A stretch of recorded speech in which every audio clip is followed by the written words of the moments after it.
Shalom, puji Tuhan, kita akan masuk ke dalam ibadah online pada hari ini. Mari pada pagi hari ini kita sebelumnya berdoa terlebih dahulu.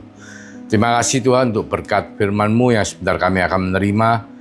Roh Kudus meteraikan semua itu dalam kehidupan kami yang mendengar, supaya firman itu boleh menjadi bagian dari hidup kami untuk kami lakukan Tuhan.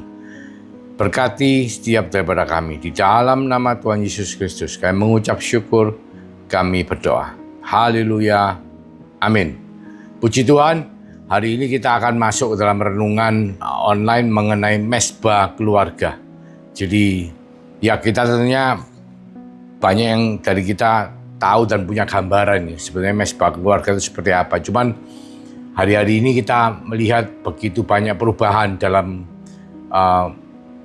praktek ibadah daripada masing-masing kita. Jadi mungkin mesbah keluarga bisa kita sesuaikan dengan konteks zaman sekarang ya. Kalau dulu sebelum adanya banyak ibadah online, itu mesbah keluarga itu mungkin kita melakukannya adalah di dalam satu keluarga itu kita berkumpul untuk bernyanyi ya, beribadah, melatih ibadah kita.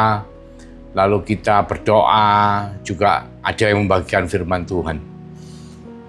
Dan itu kita lakukan dengan waktu yang tertentu dan secara rutin ya. Mungkin kalau zaman dahulu kita melihat bahwa kalau bisa setiap hari, tapi secara kenyataan pada hari-hari ini kemungkinan tidak bisa ya. Dan banyak dari kita mungkin mengatakan, loh Pak, saya ini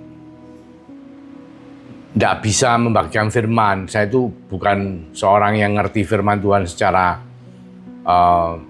seperti seorang pendeta yang bisa menjabarkan. Jadi mungkin dengan adanya banyak alasan ini dan itu, sehingga mesbah keluarga itu tidak terjadi. Ya, mungkin saya membagikan pengalaman saya waktu saya pertama mengalami kelahiran baru itu, usia saya sudah tidak muda ya. Tapi ketika saya baru bertobat, baru mengalami kelahiran baru, itu saya merasa pengetahuan firman saya itu sangat kurang. Jadi kalau kita bicara firman kepada orang lain mungkin tidak berani. Jadi lebih banyak kita mengambil pasif ya, mendengar. Jadi waktu itu saya usaha untuk setiap hari itu menghadiri sebuah ibadah, mendengar. Tapi puji Tuhan hari ini saudara, kita lihat bahwa ibadah online begitu banyak ya, pilihan, rekaman kita bisa milih.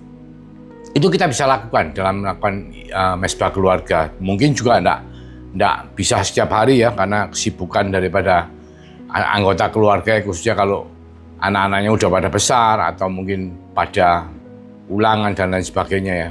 Mungkin harus sekolah, belajar. Mungkin enggak bisa setiap hari, tapi tetap saya percaya bisa diadakan secara rutin ya. Karena mesbah keluarga itu penting untuk beberapa hal ya. Yang pertama adalah untuk melatih ibadah kita ya. Tuhan minta kita itu melatih ibadah, karena kalau jasmani aja dilatih itu bisa membuat tubuh kita sehat ya. Apalagi ibadah kita bisa mempersiapkan kita untuk di kekekalan nantinya bersama-sama dengan Tuhan. Satu itu. Kedua, kita bisa membangun hubungan antara sesama di dalam keluarga. Jadi antara suami istri, mungkin antara orang tua dan anak. Itu bisa berinteraksi dan kita praktek ya. Istilahnya itu praktek untuk melakukan kasih, untuk saling membantu. Dalam arti mungkin dalam konteks kalau kita setelah mendengar firman Tuhan ternyata di aplikasi kehidupan sehari-hari mungkin salah satu anggota keluarga itu mengalami. Itu kita bisa mungkin ikut urun secara firman, secara pengetahuan, secara pengalaman. Apalagi kalau orang tua mungkin bisa memberikan satu pengertian kepada anaknya. Atau bahkan mungkin sebaliknya, karena konteks zaman sudah berubah sehingga karena orang tua pun bingung kena zaman baru, sehingga mungkin anak muda ini kan lebih up to date ya, lebih relevan sama zaman yang terjadi. Mungkin malah anaknya yang bisa memberikan masukan kepada orang tuanya dan sebaliknya. Dan itu sangat penting untuk sebuah keluarga itu mengalami satu persekutuan yang indah di dalam Kristus ya.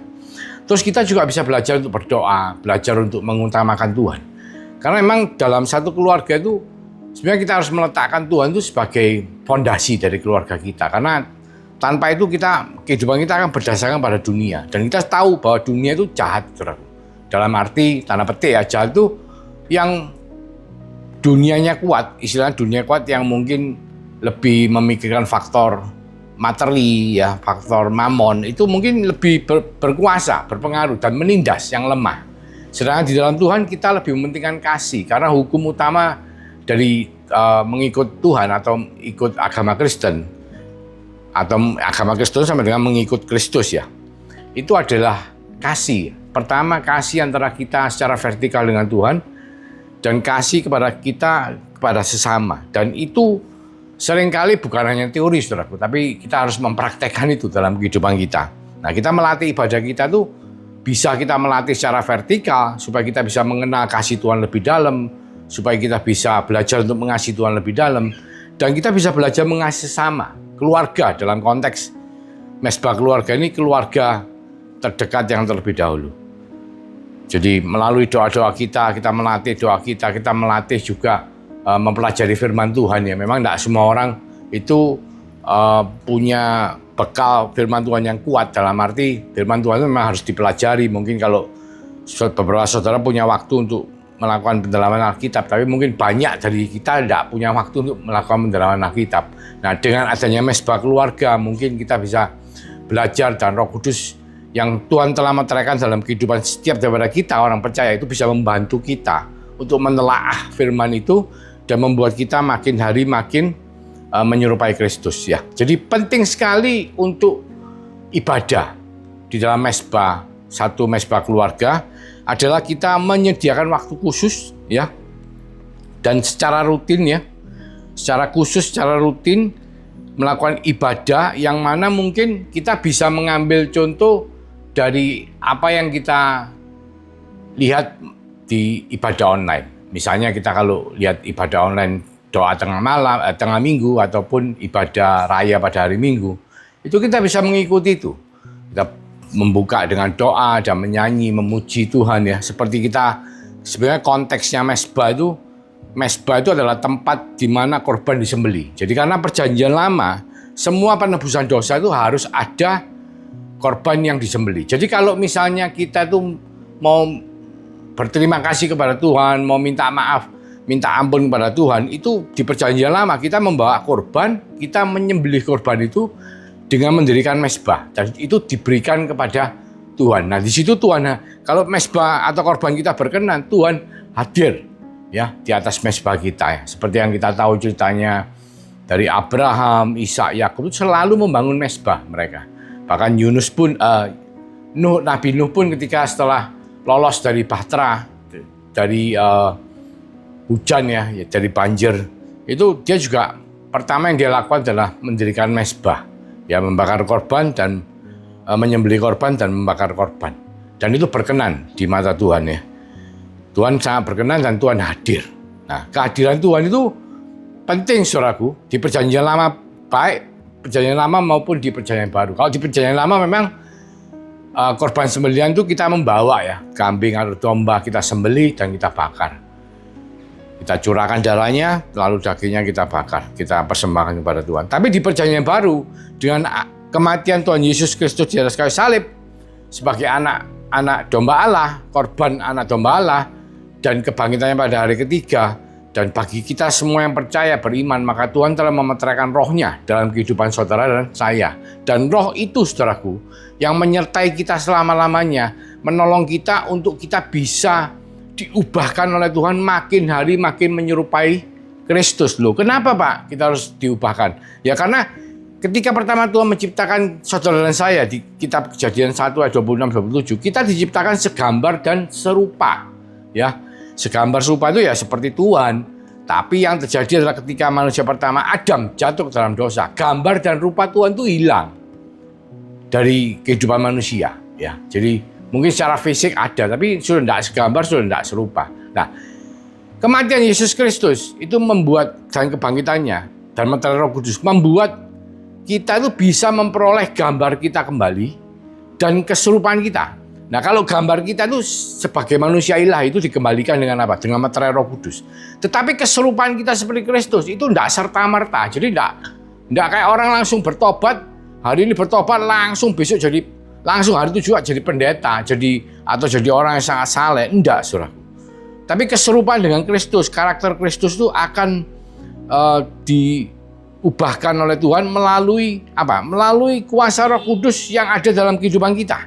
Di mana ketika kita membaca firman, kita berdoa kepada Tuhan. Nanti akan saya jelaskan dalam urutannya di dalam mesbah ya, yang mana melalui bait Allah ya, bait tabernakel ya, bait sucinya Salomo. Itu jelas sekali di situ jelaskan sampai kita tuh bisa ketemu sama Tuhan. Karena tujuan mesbah itu supaya kita tuh bisa ketemu Tuhan. Kita perlu ketemu Tuhan. Sebetulnya Tuhan sudah ada dalam diri kita. Cuman dimensinya kita enggak nyucuk. Jadi pada waktu kita secara fisik, secara jasmani ini kita melakukan aktivitas. Nah, secara spiritual, secara batinnya kita tuh enggak bisa connect.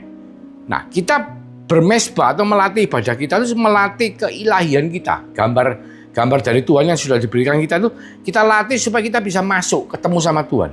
Karena kalau kita ketemu sama Tuhan, Tuhan itu akan mengubahkan kita. Mengubahkan kita menjadi makin serupa. Nah, saya kasih gambaran yang paling simpel aja. Waktu ceritanya Musa di Perjanjian Lama, dia menjadi pemimpin bangsa Israel, memimpin bangsa Israel keluar dari tanah Mesir ke tanah Perjanjian. Dan seringkali di tengah perjalanan itu dia dipanggil Tuhan masuk ke kemah tabernakel untuk ketemu sama Tuhan.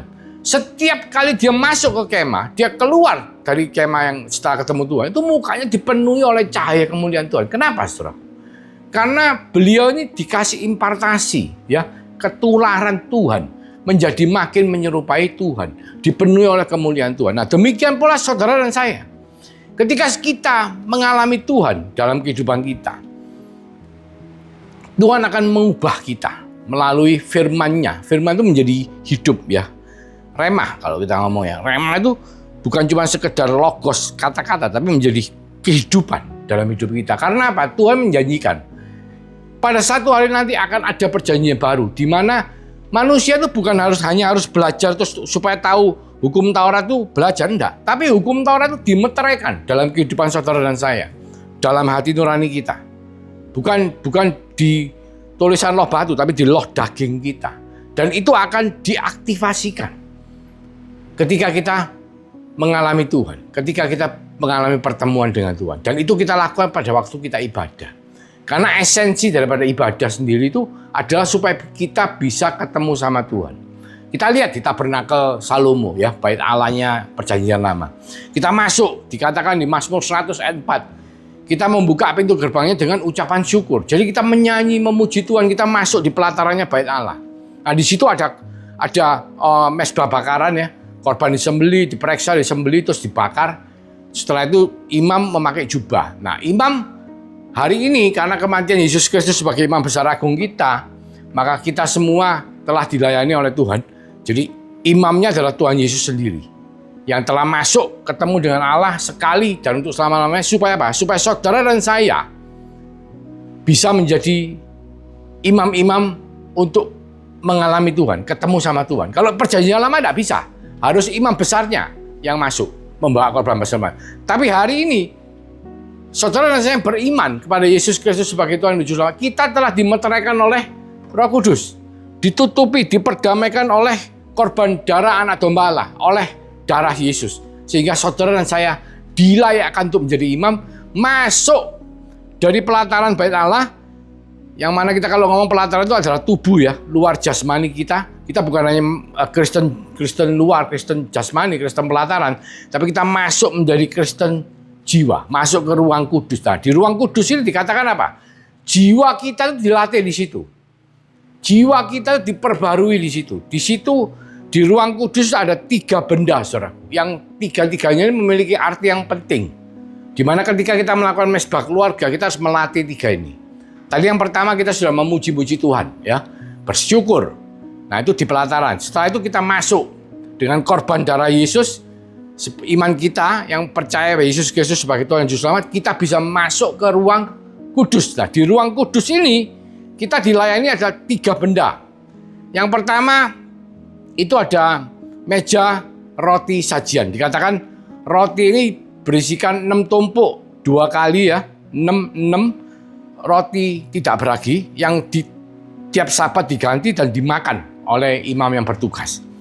Nah, ini melambangkan apa? Melambangkan 66 kitab, 66 kitab di dalam seluruh kitab suci, ya, baik Perjanjian Lama dan Perjanjian Baru. 39 Perjanjian Lama, kitab 27 kitab Perjanjian Baru. Totalnya 66, 6 tumpuk ya. Dan ini dimakan. Setiap kali Sabat orang datang ke Bait Allah itu makan firman Tuhan. Ini menggambarkan firman Tuhan yang harus dimakan. Sama seperti kalau kita melakukan mesbah, itu kita makan firman Tuhan. Ya, kalau mungkin dulu sebelum banyak ibadah online, kita mesbah harus bisa membagikan renungan. Tapi hari ini puji Tuhan, dengan melalui renungan online, kita bisa mengambil renungan online yang ada dan menelaah firman itu sebagai makanan rohani kita. Nah, itu benda yang pertama. Benda yang kedua adalah 7 kaki dian yang berisikan pelita yang selalu menyala. Itu gambaran dari Roh Kudus yang harus selalu menuntun kehidupan saudara dan saya sebagai anak Tuhan.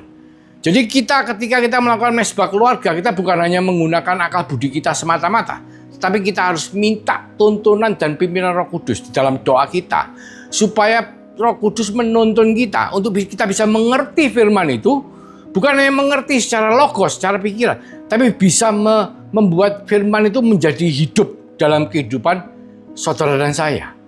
Ya. Oleh karena itu pentingnya Roh Kudus untuk menjadi penolong dan penghibur kita. Karena Roh Kuduslah yang membuat kita ini makin bisa beriman kepada Tuhan. Tanpa Roh Kudus kita tidak mungkin beriman kepada Yesus Kristus sebagai Tuhan dan Juru Selamat. Itu benda kedua. Dan itu tidak boleh mati. Jadi tuntunan pimpinan Roh Kudus harus selalu ada 24 jam sehari. Jadi biasakan kita, ingatkan diri kita melalui mesbah keluarga kita, supaya kita selalu minta tuntunan dan pimpinan dari Roh Kudus. Karena itu adalah gambar yang Tuhan sudah kembalikan dalam diri kita. Tapi seringkali kita lupa bahwa kita hidup itu kita punya Roh Kudus yang menyertai kita. Seringkali kita semata-mata menggunakan kekuatan pikiran pribadi ya, secara manusia daging, maupun kekuatan daging dunia yang Tuhan sudah anugerahkan kepada kita. Lupa bahwa kita punya Roh Kudus yang telah dimeteraikan dalam kehidupan setiap daripada kita yang beriman kepada Yesus Kristus sebagai Tuhan dan Juru Selamat. Nah, benda ketiga adalah mesbah dupa bakaran. Artinya apa? Itu melambangkan dari doa-doa orang kudus. Jadi kita tuh berdoa, melatih doa kita. Bagaimana kita bisa berdoa? Mungkin kalau saudara dikaruniai berbahasa lidah, saudara bisa menggunakan bahasa lidah saudara untuk berdoa. Atau mungkin saudara berdoa dengan akal budi saudara. Tapi berdoa itu adalah salah satu dari cara kita untuk melatih ibadah kita, supaya kita tuh bisa mengungkapkan perasaan kita. Ya, kalau kita bicara jiwa itu terdiri dari pikiran, perasaan, dan kehendak. Pikiran kita dilayani oleh firman Tuhan. Tadi oleh roti mana 66 tumpuk yang kita makan setiap Sabat ya, atau setiap kali kita ketemu beribadah. Itu melatih pikiran kita, mengubah pikiran kita. Roma 12 ayat 2. Ubahlah pembaruan akal budimu, metanoia. Ya, metanoia itu pemikiran kita.